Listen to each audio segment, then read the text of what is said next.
On the left and the right, we have what we call the deck or the pair section. And in the middle, we have the mixer section, which is this part here. And on the deck, that's where you play the music that you have selected. And deck 1 is identical to deck 2. So anything that I say about this one will also apply to this one. Even the buttons are on the same sides as well. So the first thing that we're going to have a look at on the deck is this thing here, which is called the platter or the jog wheel. And this is a modern representation of a vinyl disc. In fact, in many ways, it behaves just like a vinyl disc. But before we can get into anything, we need to load tracks. And how you load tracks is going to be different from controller to controller. But on this one, you use this knob here. And this is just to browse the tracks that you have. And you click on it to get into a playlist. And then you click on it to get out of that playlist. And if you need to load something, let me just go to this playlist that I have here, which is called tutorial. Just click on it, and to load a track on either the left or right, you press load on either side. So I want to load it on this side, so I'm going to press load just here, and the track is loaded. And then the first button that we're going to have a look at on here is the play/pause button. It is exactly what you think it might be. If you press play, the track plays, and if you press it again, it pauses like this. And then if I press it, the track pauses. So play, pause. And then above it, we have the Q button, and this is kind of different. It's a weird button. So if you press and hold it, the track plays for as long as you hold the button. And if you let go, it stops playing like this. And then if I let it go, it stops. And then if the track is playing and you press the Q button, it stops and goes back to the beginning like this. And if I press it now, the track stops and goes back to the beginning. And then to the right of these buttons, we have what we call the performance pads. And I'm not going to get into these now because you still need to understand the basics. And these are not part of the basics. So I'm going to move on from them to the tempo fader.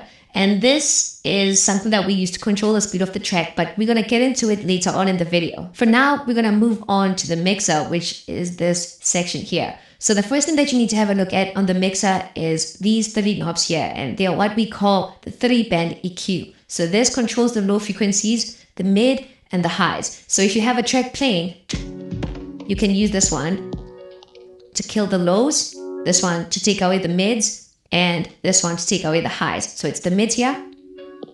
This is the lows, which is kind of like the bass, and this is the highs. So if you take away everything, it becomes silent, and if you bring them up, then the track plays normally. However, you need to understand that we never use these to boost any frequency, so you never have them on a position like this. If they're here at the 12 o'clock position, it means that the track or the frequencies are at their maximum volume, just here. And then below the 3-band EQ, we have what we call the color effect. And on this one, in most controllers, it's just the filter. And what the filter is the 3-band EQ, but using just one knob. So if you have the track playing, if you do this, the highs go away, and you're just left with the bass. And then if you do this, the lows go away, and you're just left with the highs. So it's kind of like doing this. Let me just play it. It's kind of like doing this. Or this. But with some resonance, but ultimately it's just doing the same thing. And then as you can see here, it says 1 and 2. So this is deck 1 and this is deck 2. So these things here apply to this deck and these apply to this deck. So it's 1 and 2, 1 and 2. And then below the 3-band EQ, we have the volume faders. So this is kind of like a volume knob, but in the form of a fader. So if you have a track playing, if you drag this down, the track goes away, and if you drag it here, it stays at the maximum volume. So this is a volume knob, in the form of a fader. And then above the volume faders, we have the Q buttons, and these are kind of like the secret to DJing, really. So what they are is basically buttons that allow you to listen to music that the audience cannot hear, even if you have the volume fader all the way down. If you press this button and press play, the music is playing on your headphones. For instance, you as the audience right now cannot hear anything, but if I bring this thing here,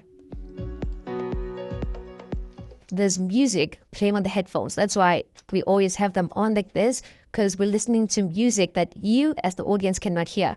It doesn't make sense right now, but I promise as we go on, it'll make a lot of sense.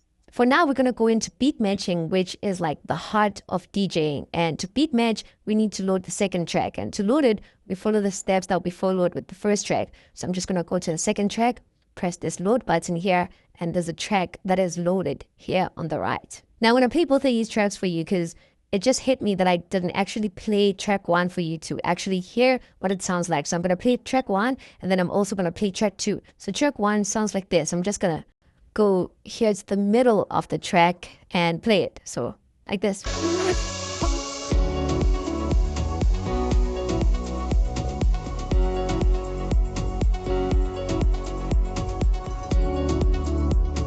And then track 2 sounds like this. I'm just gonna go to the middle again and press play.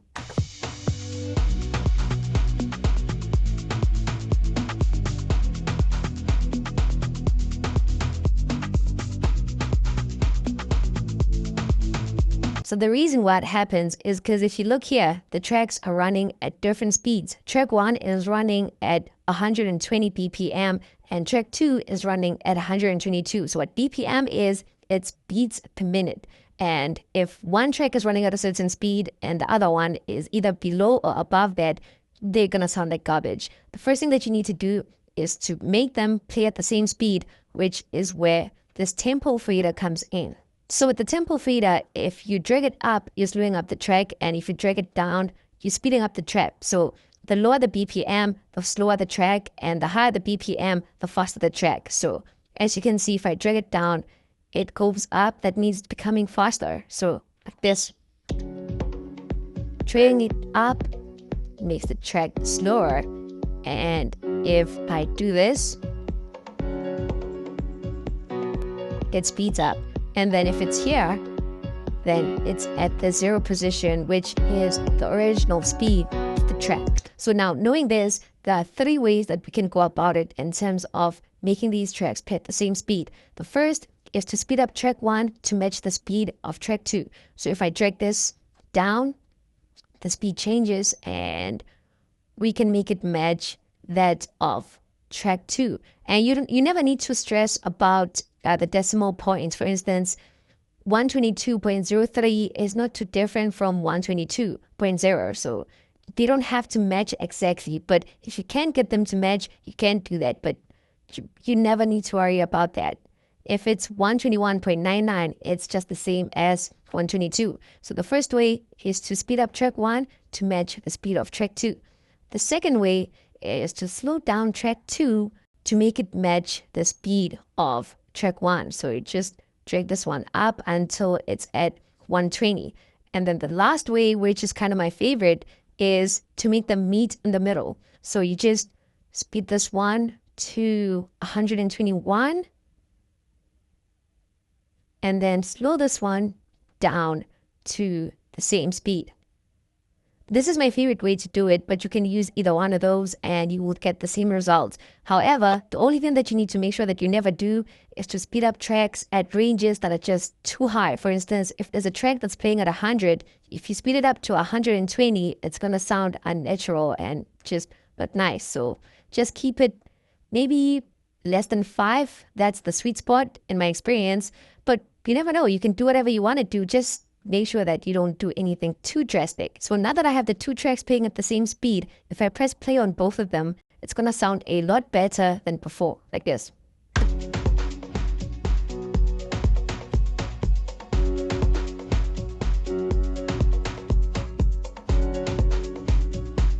Now, as a human being, you're not going to press play on time every single time. There's human latency. Sometimes you're going to be early, sometimes you're going to be late, and that's where the job rule comes in. The thing is, you can have tracks playing at the same speed, but still not be on time. For instance, if I press play here and press play on this one, they're technically playing at the same speed. However, it doesn't sound nice. It still sounds like horses. That is where we use this thing to beat match. So basically what the job rule does is speed up or slow down the track temporarily. So if you do this, the track speeds up temporarily, and as soon as you let go, it goes back to its original speed. And if you do this anti-clockwise, it slows down periodically, and as soon as you let go, it goes back to its original speed, like this. See, it's faster And if I let go, it goes back to its original speed. And if I do this, it slows down. And then if I let go, it goes back to its original speed. That is kind of the difference between the tempo fader and the joggle, because this is kind of permanent, whereas this one is temporary. So if you have a track playing and you're trying to match this one to it, if you're behind, then you speed it up a bit so that it catches up to this one. Or if it's ahead, then you slow it down a bit to catch that one. So basically, if I have it playing like this, and then press play here, it's behind. So I just need to do this. And then now the tracks are perfectly on time with each other. And then if it's ahead, kind of like this, then now I'm going to have to do it anti-clockwise so that the other track catches up.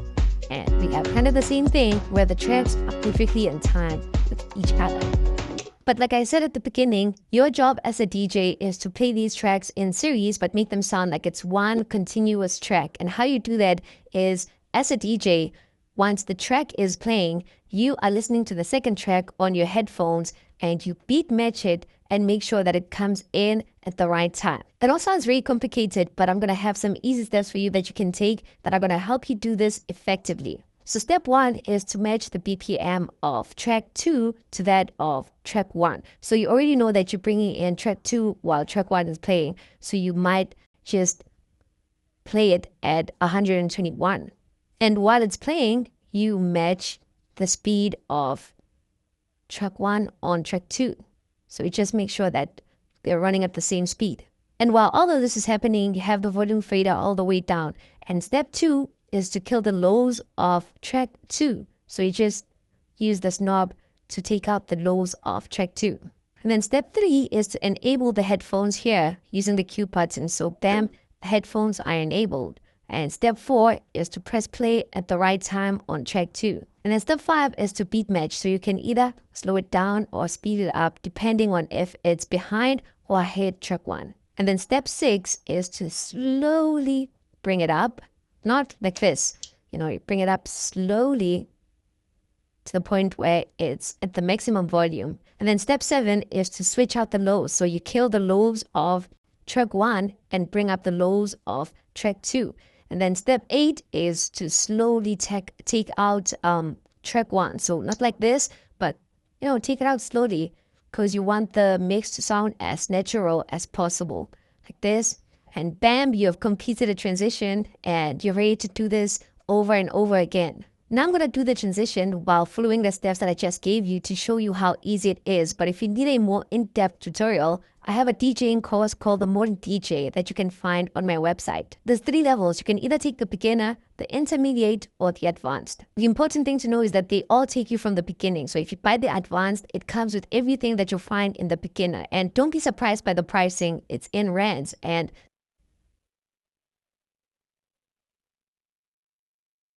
I also have a laptop-only course for those of you that don't have controllers yet. You can still learn how to DJ just using a laptop. I'm going to have links to everything in the description. For now, let's just do the transition.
And bam, just like that, you're a DJ. If you need help choosing a controller, watch this video here. And thank you for watching. Catch you in the next one. Peace.